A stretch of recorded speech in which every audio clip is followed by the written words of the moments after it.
Hello दोस्तों, आपका मेरे यूट्यूब चैनल पर स्वागत है। दोस्तों, आज हम इस वीडियो में बात करेंगे प्रेगनेंसी में आपको किस तरह से नहीं सोना चाहिए जिससे कि आपके बच्चे को सांस नहीं मिल पाती। तो आइए जानते हैं।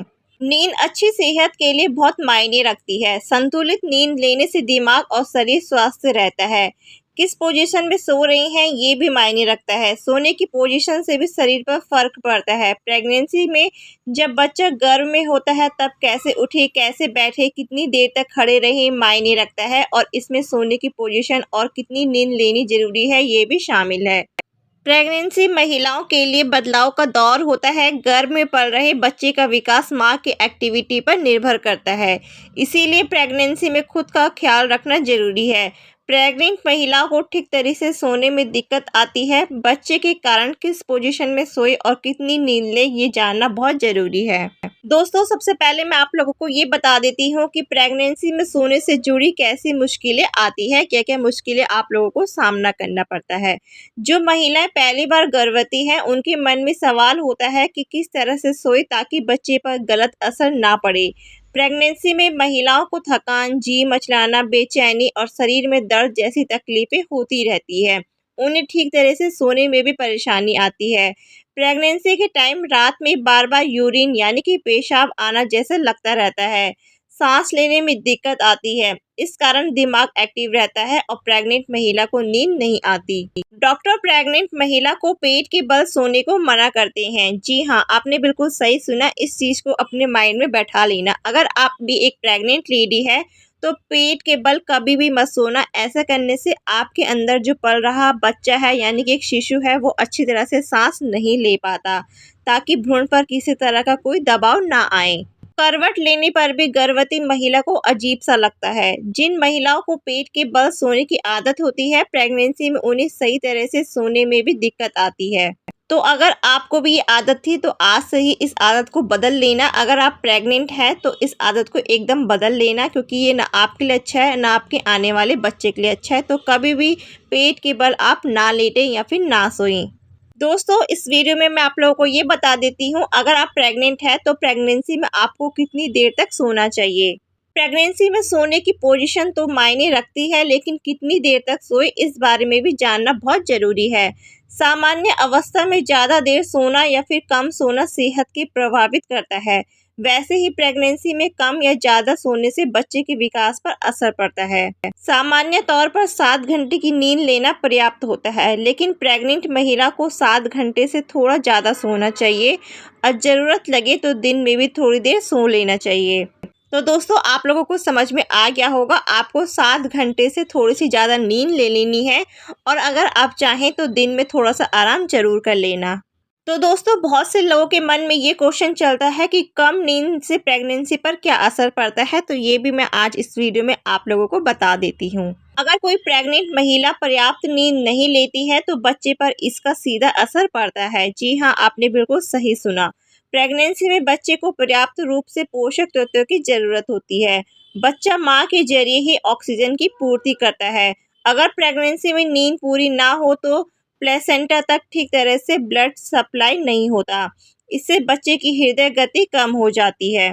साथ ही साथ खून की कमी भी हो जाती है। बहुत से लोगों के मन में ये क्वेश्चन रहता था, मुझसे कमेंट सेक्शन में पूछते भी थे। तो यहाँ मैंने इस वीडियो में आप लोगों को उस कमेंट का रिप्लाई कर दिया है। जब भी प्रेग्नेंट महिला सो रही होती है तब बच्चे को ब्लड और ऑक्सीजन का सप्लाई अच्छे से हो पाता है। अगर प्रेग्नेंट महिला कम नींद ले तो हार्मोन बनना भी कम हो जाते हैं। तो प्लीज़ इसीलिए अगर आप भी प्रेग्नेंट हैं तो कम नींद ना ले। जितनी नींद आप ले सकते हैं आप ले। अब ऐसा भी ना करें कि आप बहुत पूरे दिन भर सोते रहें। मैंने आप लोगों को बोला है 7 घंटे या फिर 7 घंटे से ऊपर थोड़ा सा 1-2 घंटा हो सकता है, लेकिन नींद आप पूरी लें। अगर आप पूरी नींद नहीं ले सकते हैं तो मैंने आप लोगों को बता दिया है, आपके आने वाले बच्चे को खतरा हो सकता है। ऐसा करने से प्लेसेंटा जो है वो ठीक तरह से ब्लड सप्लाई नहीं कर पाते। तो चलिए दोस्तों, अब मैं आप लोगों को ये भी बता देती हूँ, अगर आप प्रेग्नेंट हैं तो प्रेगनेंसी में आपको कैसे सोना चाहिए। प्रेगनेंसी एक बेहद ही खास और कोमल पल होता है। इस टाइम आपको अपनी जीवन शैली पर खास ध्यान देने की ज़रूरत होती है। आप क्या खाती हैं, क्या पीती हैं, दिन भर में कौन-कौन से व्यायाम या फिर एक्सरसाइज़ करते हैं, कितने बजे आप सोते हैं, कितने बजे आप जागती हैं और इन सबसे ख़ास जो बात है वो है सोते समय किस पोज़ीशन में आप सोती हैं। प्रेगनेंसी के टाइम आपको सोते समय कुछ बातों का ध्यान रखना चाहिए ताकि आपके गर्भ में पल रहे शिशु पर किसी तरह का कोई बुरा प्रभाव ना पड़े। प्रेगनेंसी की पहली तिमाही यानी कि पहले 3 महीने तक आप पीठ के बल सो सकती है। इस चीज़ को ध्यान से समझना, मैंने कहा कि पहले 3 महीने तक आप पीठ के बल सो सकते हैं।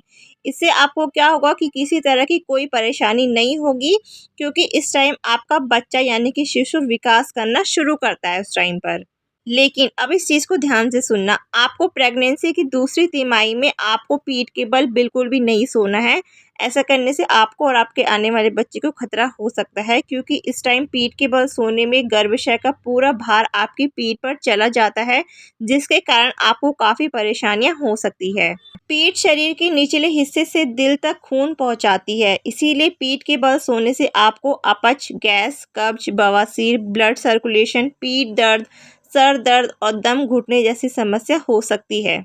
इतना ही नहीं, जब आपके शरीर के ब्लड वेसल्स में खून की कमी होती है तो गर्भ में पल रहे शिशु यानी कि बच्चे के भी कुछ खास अंगों में खून की कमी हो जाती है, जो आपके साथ साथ आपके शिशु यानी कि बच्चे के लिए भी खतरनाक साबित हो सकता है। प्रेगनेंसी में पीठ के बल सोने से दाईं तरफ सोना ज़्यादा बेहतर है, लेकिन यह भी उतना सुरक्षित नहीं माना जाता है जितना कि बाईं तरफ सोना, क्योंकि दाईं तरफ सोने से आपकी जिगर पर प्रेशर पड़ जाता है, जिसकी वजह से आपको परेशानियों का सामना भी करना पड़ सकता है।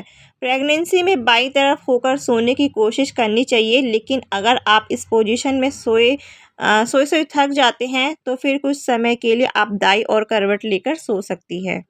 डॉक्टर का ये मानना है कि प्रेगनेंसी में बाईं तरफ सोना सबसे बेहतर होता है, क्योंकि ये आपके साथ साथ आपके गर्भ में पल रहे शिशु को भी स्वस्थ और सुरक्षित रखने में हेल्प करता है। बाईं तरफ करवट करके सोने से आपको शरीर में ब्लड सर्कुलेशन बहुत सही तरीके से होता है, जिसके कारण आप अपच, गैस, पेट दर्द, सांस लेने में परेशानी, ये सारी चीज़ों की समस्या दूर रहती है। इसके अलावा आपके शिशु को पोषक तत्व और ऑक्सीजन भी भरपूर मात्रा में मिलती है, जिसकी वजह से आपके शरीर पर कम दबाव पड़ता है और आपको प्रेगनेंसी स्वस्थ रहती है। इसके अलावा बाईं तरफ सोते समय आप चाहें तो अपने घुटनों को मोड़ भी सकती हैं। इस पोजीशन में आपको काफ़ी तकलीफ हो सकती है, लेकिन यह पोजीशन आपके और आपके बच्चे के लिए फ़ायदेमंद माना जाता है। आप चाहें तो अपने दोनों टांगों के बीच में एक मुलायम तकिया होता है ना, वो रख सकते हैं आप। ऐसा करने से आपको आराम मिलेगा। कुल मिलाकर मेरा कहने का मतलब ये है कि आपको सोते समय अपने साथ-साथ अपने गर्भ में पल रहे नन्हे बच्चे की सुरक्षा और स्वास्थ्य का भी ख्याल रखना है। तो चलिए दोस्तों, अब मैं आप लोगों को बता देती हूँ, आपके मन में जो क्वेश्चन रहता है बहुत से लोगों के मन में कि प्रेगनेंसी में किस तरह से नहीं सोना चाहिए। तो दोस्तों, प्रेगनेंसी में पहली तिमाही में पीठ के बल लेट सकते हैं, लेकिन ज़्यादा लंबे समय तक पीठ के बल लेटना ठीक नहीं होता। ज़्यादा देर पीठ के बल लेटने से यूथेरस से पीठ की मसल्स, रीढ़ की हड्डी पर दबाव आता है, जिससे बच्चे तक ठीक से ब्लड सर्कुलेशन नहीं हो पाता। पीठ के बल लेटने से मसल्स में दर्द और सूजन हो सकती है। इसके अलावा पीठ के बल तो हरगिज़ नहीं लेटना चाहिए। दोस्तों, मुझे बहुत बार कमेंट आता है कि मैम हम लोग के इस साइड दर्द हो रहा है, इस साइड दर्द हो रहा है, तो आप शायद कहीं न कहीं रीज़न ये हो सकता है कि आप पीठ के बल लेट सकते हैं। तो प्लीज़, मैंने आप लोग को बोला है, अगर आप प्रेग्नेंट हैं तो पीठ के बल कभी भी ना लेटें। साथ ही साथ अगर आप प्रेग्नेंट हैं तो अच्छी नींद लें, 7 से 8 घंटे की नींद लें, कम नींद ना लें। उसके मैंने डिसएडवांटेज यानी कि क्या-क्या उसका बुरा असर पड़ेगा, वो भी इस वीडियो में मैंने यहाँ पर बता दिया है, सब कुछ क्लियर कर दिया है। अगर आपने इस वीडियो को ध्यान से सुना होगा, ध्यान से देखा होगा, तो सब कुछ आप लोगों को समझ में आ गया होगा। तो दोस्तों, जो आप लोगों के क्वेश्चन थे मुझे कमेंट सेक्शन में मैंने इस वीडियो में सब कुछ क्लियर कर दिया है। इस वीडियो को आप लोग ध्यान से देखना, ध्यान से सुनना, एक-एक चीज़ आप लोगों के लिए ही अच्छा है। मैंने इस वीडियो में बहुत ही अच्छे से समझाने की पूरी कोशिश करी है। तो फ्रेंड्स, अगर वीडियो अच्छी लगी है तो वीडियो को लाइक कर देना, चैनल को सब्सक्राइब कर देना, क्योंकि बहुत से लोग ऐसे हैं जो वीडियो देख तो रहे हैं लेकिन चैनल को सब्सक्राइब नहीं कर रहे हैं। इसमें आपके 1 रुपये भी खर्च नहीं होने वाला, एकदम फ्री होता है ये। तो प्लीज़ जाते-जाते चैनल को सब्सक्राइब कर देना। आपको मेरे चैनल पर इसी तरह की हेल्पफुल वीडियोस मिलती रहेगी। तो फ्रेंड्स, मुझे नीचे कमेंट सेक्शन में बता देना आपको अगली वीडियो किस पर चाहिए है, मैं नेक्स्ट वीडियो उसी पर बना दूँगी। इसके अलावा आपके मन में किसी तरह का कोई भी क्वेश्चन है इस वीडियो से रिलेटेड तो आप मुझसे नीचे कमेंट सेक्शन में पूछ सकते हैं। तो चलिए फिर दोस्तों मिलेंगे इसी तरह से अगली वीडियो में।